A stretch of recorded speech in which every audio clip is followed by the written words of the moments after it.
for a long while, I was on this sort of like hedonic treadmill, chasing more and more things because I felt like those things would make me a happier person. Sort of went a bit like this. I would get into a new hobby.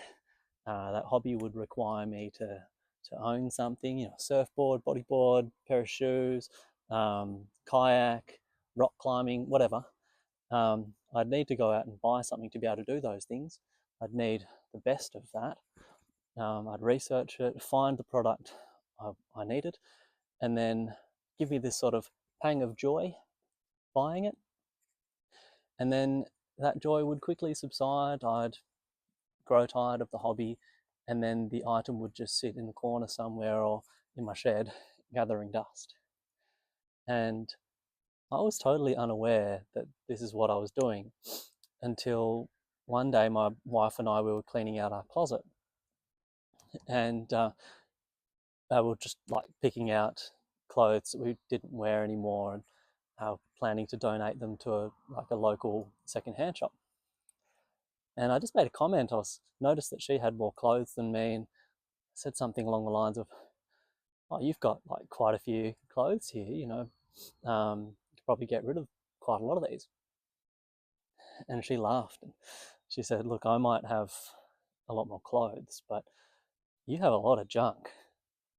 And she was right. I had a lot of just random crap, and my stuff took up a lot of space. And that caused me to reflect, and I realized that that's something I've been doing since I was a little kid.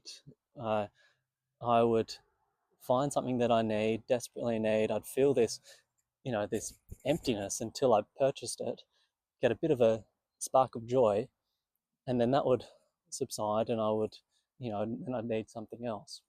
And that's what we call the hedonic treadmill. And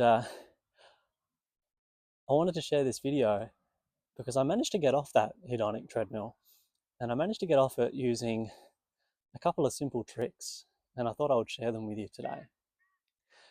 Before I share them, we need to understand the difference between state and trait.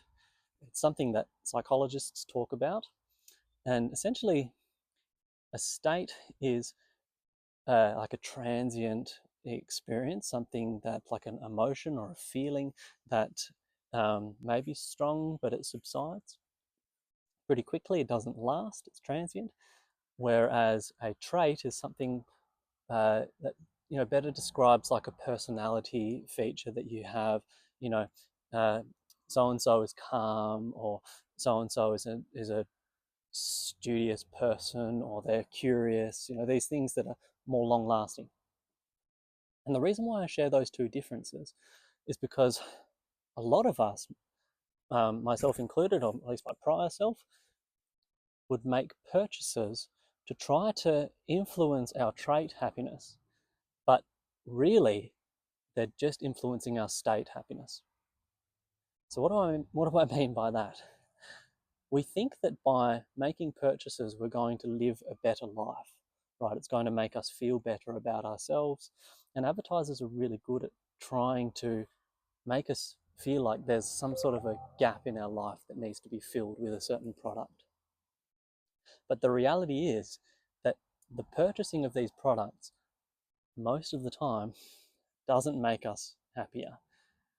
Like, you might have the experience of desperately wanting a new car, and then you go out and you buy that car, and you're stoked with that car for, if you're lucky, a month, couple of months, and then you're back to your same old routine. It doesn't feel like a special new car anymore. It's just your car. And that's because these purchases don't influence our trait happiness. They just influence our state happiness. So, if you want to purchase things to feel more happy and content in your life, you need to purchase things that will influence your trait happiness in a positive way. So there's two rules. There's two ways that you can do this. The first way is by making purchases that remove a negative. rather than making purchases that add a positive. Let's use the example of you've got really dodgy pots and pans and you're using them to try and cook with every single day. And as you're cooking, you're burning your food. Food gets stuck to the pan. It's just really annoying. That's going to influence your trait happiness because it's something you experience on a day-to-day basis and it's annoying. If you buy new pots and pans, that'll lift your trait happiness because it makes your day-to-day easier, right? And you're going to be eating, better food. You're not going to have the issue of having to clean the pots and pans on a daily basis in a frustrating way. An example from my own life is we have a shower, not a bath, and so to bath my daughter, we would bath her in this like plastic tub with handles on it, and it just kept getting in the way, and it was awkward to drain. I kind of put it upside down in the shower, sorry, and it would just be in the way in the shower, or we'd put it out in the actual like the bath like space, but it was bloody annoying. And so I went out and bought this little thing here, which is just a suction hook from Bunnings, and I'd set it up on the wall, and it would just allow me to hang the bath up on the wall inside the shower out of the way, and the bath would just like neatly drain its water so there would be no mold or build up in the bath. And this purchase removed that negative, and it's just such a practical and functional thing that every time I look at it, it gives me a little bit of joy. It's like, man, that's good. That really works. And so that's the first rule. Purchase to remove a negative. Don't purchase to add a positive. But let's be real. We're going to make purchases to add positive. It's just what we do. And if you're going to purchase to add a positive, then you have to do so you have to do so in a way that you're purchasing something that you genuinely love, not something that you think other people will love you for owning. That is, you're purchasing something that you genuinely, intrinsically love, right? It makes you feel good looking at that thing or using that thing for you, not because it's something that other people will look at you and think, wow, he or she is very special for owning that thing. So you are intrinsically motivated to own that thing. You aren't extrinsically motivated to own that thing. And the reason for that is you're not basing your value as a human being on what other people think of you, right? You're cultivating an identity of someone who acts for themselves, who has the internal drive to go out and do things for themselves and create their own culture. And that is very self-affirming. That is the kind of behavior that will increase your trait happiness. Plus, if you genuinely love the thing, every time you see it or interact with it, it's going to lift your trait happiness because you genuinely love that thing. So those are your two rules. If you want to purchase things to lift your happiness, to actually improve your overall well-being and sense of contentment in your life, you need to purchase to remove a negative. That is probably the easiest way.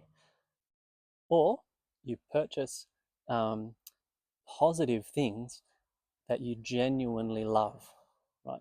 You genuinely love, not someone else genuinely loves, so you purchase it to impress them or whatever.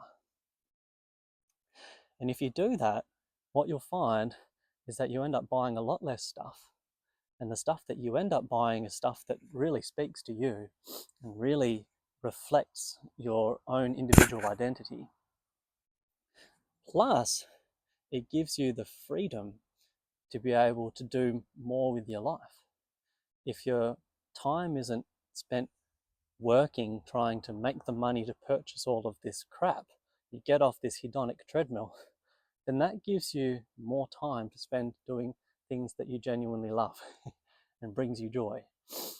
And so it's an amazing thing to get off this hedonic treadmill of constantly buying more and more and more and more, because it doesn't make us happy and just fills our life with crap, and it takes us away from things that we could be doing that actually do make us happy.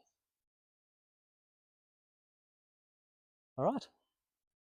So if you found this idea helpful, I'd love it if you share it with a friend, or if you like this video, um, or if this resonates with you, leave a comment below.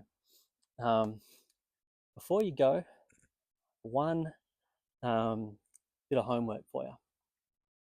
The next time you go to make a purchase, ask yourself, is this removing a negative? And if so, what's that negative? And then two, it's not removing a negative and it's adding a positive. Do I genuinely love it? And three, if I genuinely love it, can I wait 2 or 3 weeks before I buy it? If you genuinely love it, you'll still love it in 2 or 3 weeks' time, and you'll be making a great purchase. Anyway, thanks for listening. I hope you enjoyed. Until next time, take care.